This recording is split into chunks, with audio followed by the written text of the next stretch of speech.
My daughter cut me off after learning I wasn't her biological dad.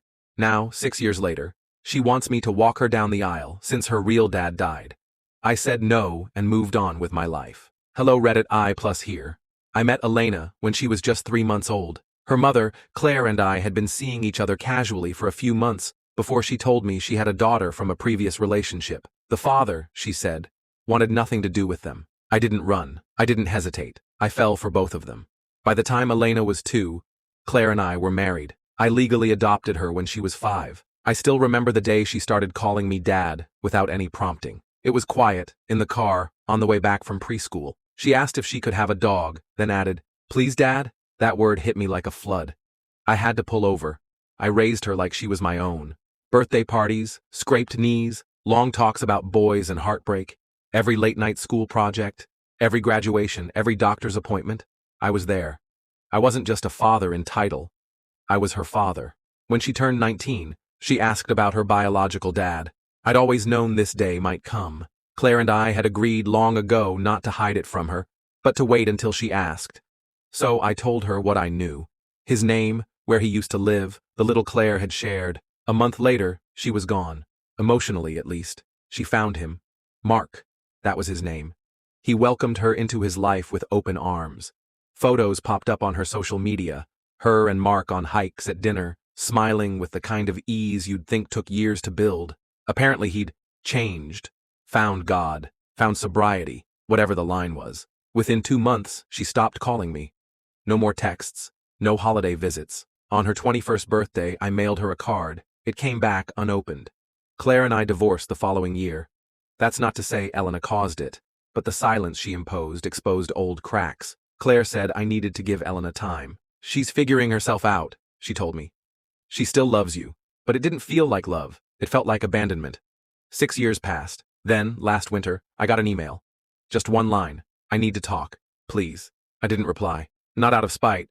I just wasn't ready. 2 weeks later, she showed up at my front door, looking older than I remembered, but still my girl in the shape of her eyes and the slope of her smile. "I'm getting married," she said. "His name's Daniel. He's good to me." I congratulated her, unsure where this was going. "I want you to walk me down the aisle." The air stilled. I asked, "Why not your father?" She looked down. Mark passed away in August. Heart attack. And there it was. The reason. Not love, not healing, not regret. Just absence. A vacancy she now needed filled. A placeholder. "I can't do that," I told her evenly. "I've mourned you once already. I'm not going to reopen that." She looked stunned. But she didn't argue. She left quietly. Weeks passed. I thought that was the end of it. Then Claire called me. She'd seen Elena. She was a mess. "There's something you need to know," Claire said. "You deserve the truth." Apparently, Mark wasn't Elena's biological father either. Claire had lied. She'd told Mark he was the father when she contacted him, wanting to give Elena what she thought was missing. Mark believed it, wanted to believe it. And Elena, so hungry for identity, never questioned it. A paternity test had never been done. The truth? Claire never knew for sure who the father was. When she confessed to Elena after Mark's death, it shattered her.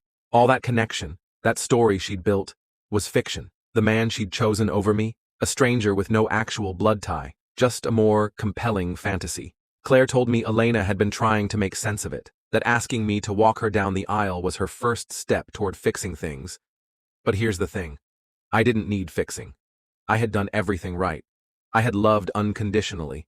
And when the fantasy collapsed, I wasn't going to be her safety net by default. I sent her a letter, not out of cruelty, but clarity. "I raised you because I loved you, not because I had to.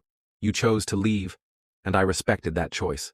I am not angry, but love, once abandoned, doesn't just sit on a shelf waiting to be dusted off. I hope your wedding is beautiful. I hope your life is full, but I am not the backup plan. I was the original, and you walked away." No reply came. That was 6 months ago. Sometimes I wonder if I did the right thing. Some nights I picture her in that white dress, looking around, wishing I was there. But other times, I think about that little girl in the back seat, calling me Dad for the first time. That was real. That was mine. And in a world where truth is so easily rewritten, I've learned to hold tight to what was real, even if it no longer belongs to me. About 3 weeks after I sent the letter, I got a voicemail from Elena. Her voice was quiet, shaky. "I'm sorry, Dad," she said. I know I don't have the right to call you that anymore, but I don't know what else to say. I was wrong. I was young, and I thought I needed answers. But I didn't want you to be the wrong one. That wasn't fair. I was just so angry when I found out, and I blamed the only person who had never lied to me. I listened to that message 3 times. Then I deleted it.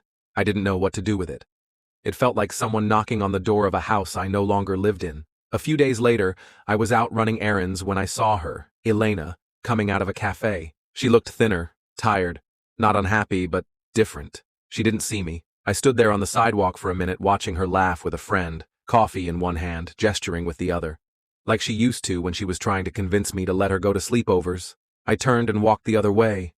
But that night I couldn't sleep. I kept hearing her voice from the message. Not the words, just the sound. The weight behind it. I called Claire again. Asked how Elena was doing. She's lost, Claire said. And for once her voice didn't have that usual edge of control. But she's trying. She's been in therapy. She talks about you all the time. I didn't reply. What was I supposed to say? That I was proud? That it didn't matter? Claire sighed. I know I ruined things. I know what I did was unforgivable. But she didn't know better. I hung up without saying goodbye. 3 days before the wedding, I got a letter. A real one. Handwritten. I won't pretend I deserve anything from you. Not a walk down the aisle. Not your blessing. But I need you to know that I've started to understand what you gave me. You didn't just raise me. You built me. Every good part of me comes from you. I chased something I thought I needed. And I turned my back on the person who never asked for anything in return. That's what shame is. And I've carried it for 6 years. I didn't ask you to walk me down the aisle because I wanted a replacement. I asked because I want to be able to say, one day, when I have kids, that I made things right with the man who showed me how to love. I know you probably won't come. I'll understand. But just in case you're nearby, 2nd row, aisle seat, right side. It'll be empty, just in case you change your mind. I folded the letter and put it in the drawer beside my bed. The day of the wedding, I didn't shave, didn't put on a suit. I mowed the lawn, fixed the gate hinge that had been bothering me for weeks. By noon, I was sweating through my t-shirt and thinking about how quiet the neighborhood was. Then, I sat on the porch. And stayed there. Part of me wanted to go. Part of me wanted to forgive her, to let the past be past. But forgiveness isn't a reset button. It doesn't erase choices. It acknowledges them. I never made it to the church. I never sat in that empty seat. A week later, a small envelope arrived. Inside was a photo. Elena, in her wedding dress, standing next to her husband. And beside her, where I would have stood, was Claire. She hadn't looked at the camera. Her smile was faint, but I could tell. She'd left that space in her heart unfilled. Behind the photo was a note, 4 words, written in the same script from the letter. You were always Dad. Do I regret not going? Some days, yes. Other days, no. But I keep the letter in my nightstand now, and the photo on the fridge. Not as a symbol of forgiveness, but as proof of love. And its cost. You can raise someone, love them fiercely, give them everything you are, and still lose them. That's the quiet truth of parenthood. It doesn't ask for guarantees, it gives without promise, and sometimes, if you're lucky, that love circles back. Not as a reward, but as a whispered thank you from a distance. One I still hear when the world is quiet.